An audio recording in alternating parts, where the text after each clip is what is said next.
যা হইছে আপনারা যান, আপনারা কই থেকে আইছেন? এই না, ওরা কেউ কোথাও যাবেন না। আপনারা হলো আমার জীবন মরণের সাক্ষী। এই ছেলে কি করছে আমার সাথে আপনারা জানেন? এই ছেলে আমার সাথে প্রেম করে আমার সর্বনাশ করে এখন আমাকে বিয়ে করতে চায় না, আমাকে 10 ভরি স্বর্ণও দিতে চায় না। শোনেন আব্বা, আমি আমার সব কিছু তাকে দিয়ে দিছি, এখন আমার যাওয়ার কোনো জায়গা নাই, আমি বাড়ি থেকে পালিয়ে আসছি। আব্বা আপনি রাজি হলে সব ঠিক। আব্বা এই তুমি সব কিছু দিয়ে দিছো কেন? হ্যাঁ, আমার ছেলে হচ্ছে ভাজাম্মার ছেলে, ও তোমারে খাওয়াবে কি? আমি বলতেছি এটা সম্ভব না, যাও চলে যাও। আব্বা সম্ভব না হলে আমি বাড়িতে অনশন করব, দরকার হলে আমি ফেসবুক লাইভে গিয়ে প্রচার করব একজন অসহায় নারীর আর্তনাদ। ওরে বাবা রে, কি মুসিবত রে! আচ্ছা তোমার সেই গুণধর প্রেমিক কোথায়? আমার পুত্রধর কোথায়? আব্বা আমি এখানে। এই ও যা বলছে সব সত্য? জি আব্বা, সব সত্য বলতেছে। মেয়েটা কিন্তু সুন্দর আছে আব্বা, আপনি মানলেই সব সমাধান হয়ে যায়।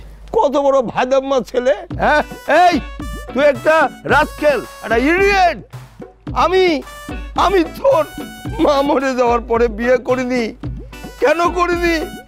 যাতে তোরে কষ্ট না দেয়, তোরে যাতে নির্যাতন সহ্য করতে না হয়, এই জন্য বিয়ে করিনি। আর তুই কি করেছিস এটা? আব্বা এত মন খারাপ করার কি আছে?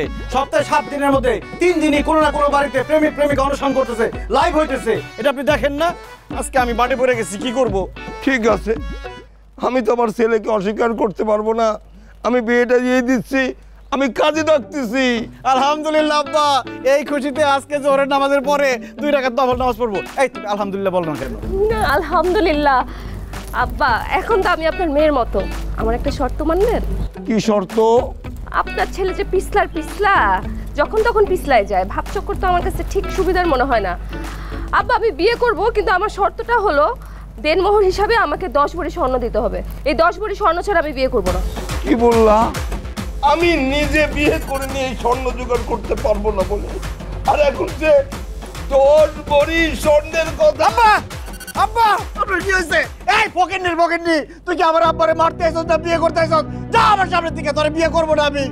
আব্বা আমি জানি আপনি অজ্ঞান হন নাই, আপনি স্বর্ণের কথা শুনে ভং ধরছেন। আব্বা উঠেন আব্বা। আল্লাহ, আমার এত বড় সর্বনাশ করলে তুমি, আমার সাথে প্রেম করে আমার সর্বনাশ করে এখন আমরা বিয়ে করবে না। আমি সকল গ্রামবাসীকে জানাবো। কে কই আছে? আব্বা আমারে বাঁচান, বাঁচান, কেউ বাঁচান। অন্তত উঠেন আব্বা, উঠেন। আসেন আপনারা সবাই আসেন, আপনারা দেখেন কি হয়েছে? শুনছেন কা? কাকে বেউসে যা হইছে? আপনারা যান, আপনারা কই থেকে আইছেন? এই না, ওরা কেউ কোথাও যাবেন না। আপনারা হলো আমার জীবন মরণের সাক্ষী। এই ছেলে কি করছে আমার সাথে আপনারা জানেন? এই ছেলে আমার সাথে প্রেম করে আমার সর্বনাশ করে এখন আমাকে বিয়ে করতে চায় না, আমাকে 10 ভরি স্বর্ণও দিতে চায় না। আপনারা এটা বিচার করবেন, আপনারা বিচার করবেন। কে বিচার করবে? কোনো বিচার করতে হবে না, আমি বিয়ে করব, 10 ভরি স্বর্ণ দিব, শর্ত পূরণ হইছে। এখন সবাই যান না কিন্তু যান। ঠিক আছে, এই শর্ত আমি মানলাম, কিন্তু তোমাদের যদি এই শর্তের উল্টাপাল্টা কিছু হয়, আমি সব কিছু ফাঁস করে এই বাড়িতে ফাঁসি দিয়ে মরবো, কথাটা যেন মনে থাকে। আর এটা সাক্ষী হলো আপনারা। আচ্ছা ঠিক আছে, এখন চলেন। কিরে বাচ্চা, তুই 10 ভরি স্বর্ণ কিভাবে জোগাড় করবি? আব্বা একটা ব্যবস্থা হয়ে যাবে, আপনি দেখেন আমি কি করি।